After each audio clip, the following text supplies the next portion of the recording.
March 1932, Chicago. Let's go back. What do you remember when you were a little kid in Chicago?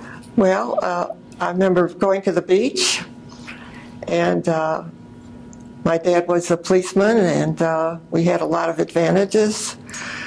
He used to go out to all the farms. That's before Skokie and all the other suburbs were built.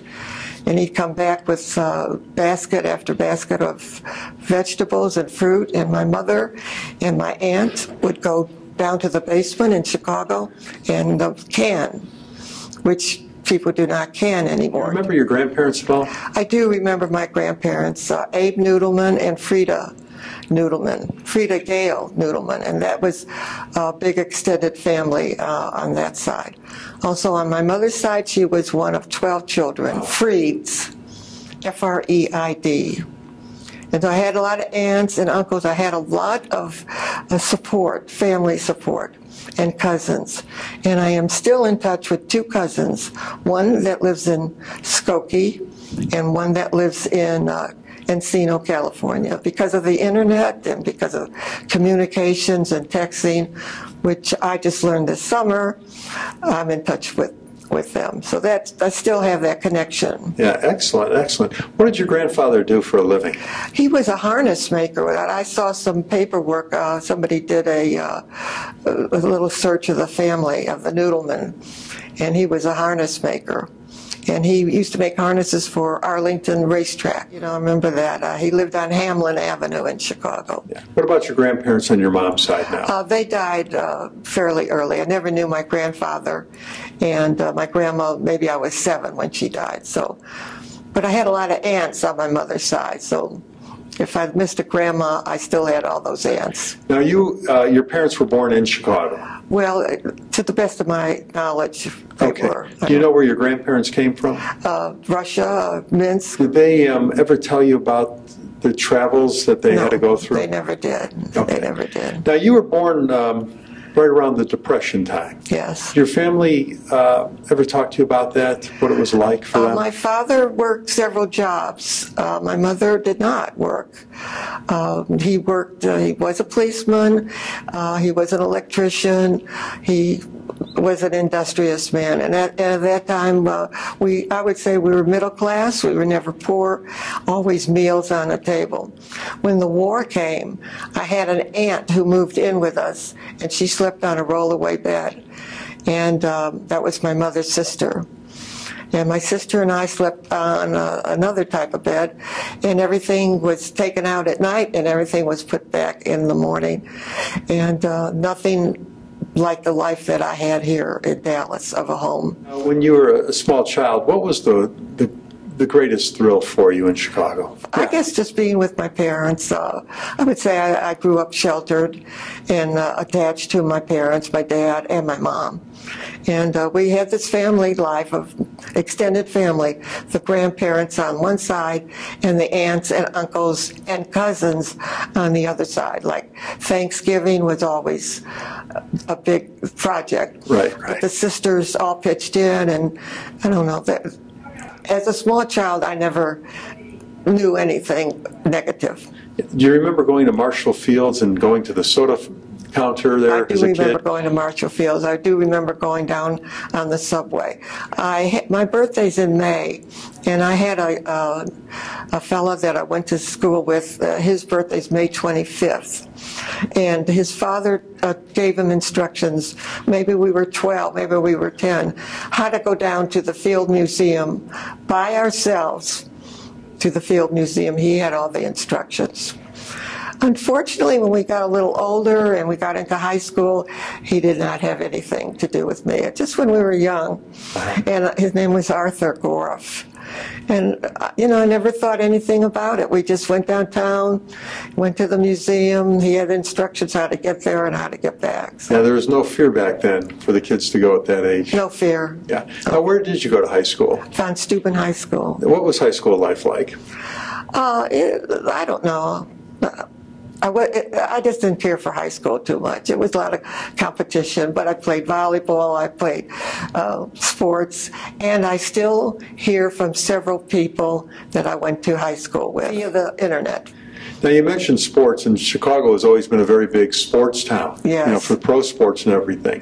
Did you ever go to any of the Cub games or White Sox games, Bear games I as a think we kid? went to Bear games and whatever. My dad, being a policeman, he had a lot of connections, and he knew Andy Frayne, who ran the Andy Frayne Ushers, yeah. So we got into a lot of things because I don't think we had a lot of money. So we went to Cub games, we went to the Bear games, and I'm still attached to them. So Still a Bear fan, huh? still a Bear fan. And when they do good, I text my cousin who lives in Skokie, and he texts me back. So How did World War II affect your family? You were just a small child at the time. I remember my mother with coupons and tearing those out and trading them, but we still always had meals, and my father, if he needed tires, apparently he got them. So I wouldn't say I was too affected. He wanted to go in the Seabees, but he was like in his 40s, and they didn't accept him. Now, your dad is a police officer. Did he ever tell you any scary times? No, he kept that was private. You never talked at all about No, anything but about he did that? have a gun in the house. We were told don't go near it, and we did not. Yeah. It was a time when we were told to sit, little girls should be seen and not heard, and that's what we did. Yeah, yeah. But I did have one advantage. I had an uncle on my mother's side. He was a physician, and he had a summer home in Upper Peninsula of Lake Superior. That's the cousin that I still have in Encino, California. Her mother and father owned that cottage. And my mother drove one day from Chicago over 500 miles to that cottage. And my father loaded the car on top, and we had running boards with our luggage on the running boards. And my cousin Ruthie, my sister, and I were in the back seat, and my mother drove, and my Aunt Sarah, they were in the front seat. We got to the cottage in one day. Wow. And it was a very bare cottage. The heat was by a fireplace, and the outhouse was the outhouse. But it was immaculate. My Aunt Sarah did all the cooking, and my mother was her assistant. But we grew up at that time. I was like a little girl. If my sister and my cousin Ruthie ran off, they left me behind, and they did it often. But I didn't care. I had the Lake Superior. I had the beach. I just was a very happy child Now, there. after high school, did you go to college or I went go to to work? Wright Junior College Okay. for 2 years, Okay. and then I worked. I was not encouraged to go any further in school. Right. And where did you go to work? I went to work for a Chevrolet agency. My sister was working in an agency on Lawrence Avenue, and I worked for Phil Slavin at Keystone Chevrolet. And where did you meet your husband? He was from Germany originally. His family had a home in St. Charles, Illinois, and the snow was up to the windows. And he came to Dallas in the 1950s. He told his parents, I'm not going to go back. But he did come back for holidays, and that's when I met him. Somebody called me up, said that there was a fella in from Dallas, and he would like to have a date for the holidays. So that's how I met him. And he called me, he stayed around, he pursued me, and I did marry him in June 11th, 1954. And then you moved to Dallas. Moved to Dallas. I did not know anyone, and it was quite a... What was that move like for you? I would say traumatic. Now that I look back at it, it was, but I was young and wanted adventure and something new. And Dallas in the 1954 didn't have a bagel bakery, didn't have this, didn't have that. And So it was a little bit of a culture shock for you. very much so. Yeah. And it was still segregated, that there was a colored fountain and white fountains. And I went downtown and he wore white gloves. And I was very shocked that the bus was still segregated. In fact, one time I got on the bus and the bus driver made someone go to the back and let me sit down. And I was horrified. because I grew up in Chicago where, I mean, you got on the train, the subway, or the bus, you sat where you sat. So I was so young and I was not political. I was just a young bride. I was just trying to make my husband and myself happy. Yeah. And what business did Frank get into? He started a trucking business, a local delivery business. That's what kept us going, and I always worked. Okay. So I worked for Doran Chevrolet here, and they hired me immediately, of course, because once you work at an agency, they're happy. Jewish community, did you get involved at all? I didn't, because I was shy about it, and I didn't really feel comfortable about it. Because I grew up in Chicago, which in the area that I grew up, being Jewish was not an issue.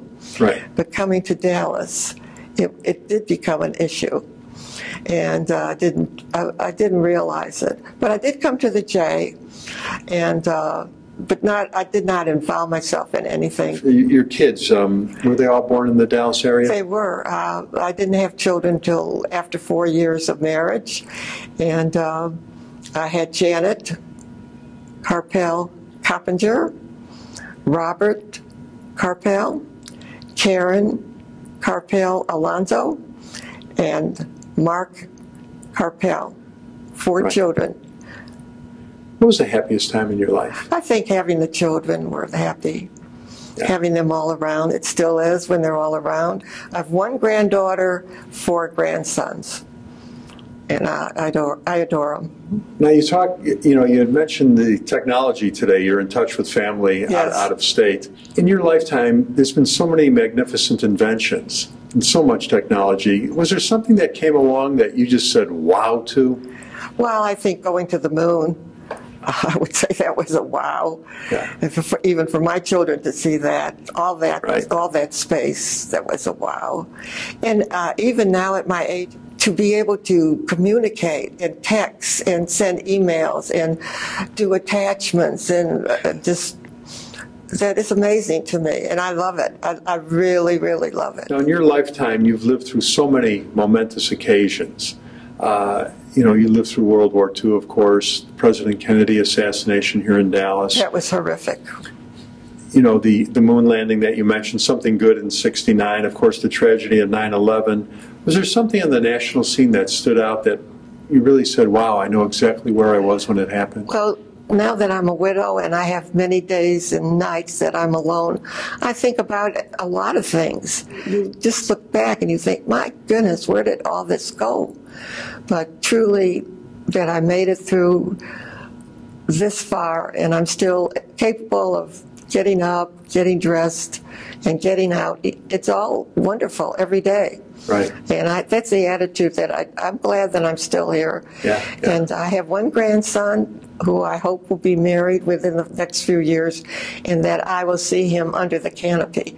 That's like a dream for me. I don't know why I want to see him under the canopy, but I do. Yeah. So, I mean, it's never enough. With 4 grandsons, well, I'd like to see them all. So you have 4 grandsons and 1 granddaughter. And 1 granddaughter. Who will graduate high school in May, and that is wonderful. Now, you mentioned the Kennedy assassination was horrific. How did that affect you? You just can't believe that all those events happened in a great city like this.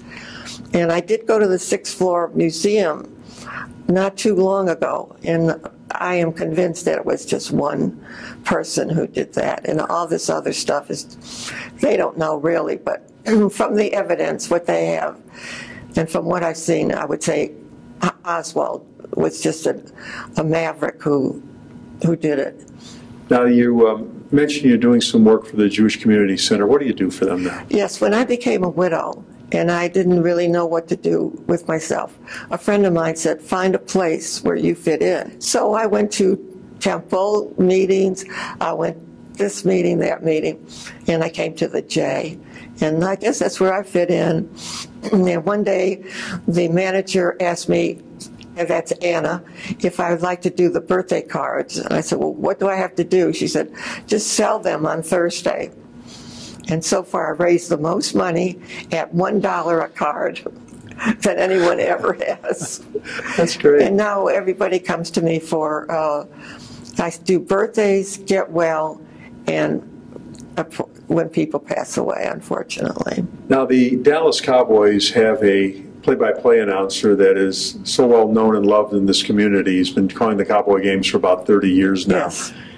Brad Sham we're talking about, and you mentioned that you're pretty close to Brad.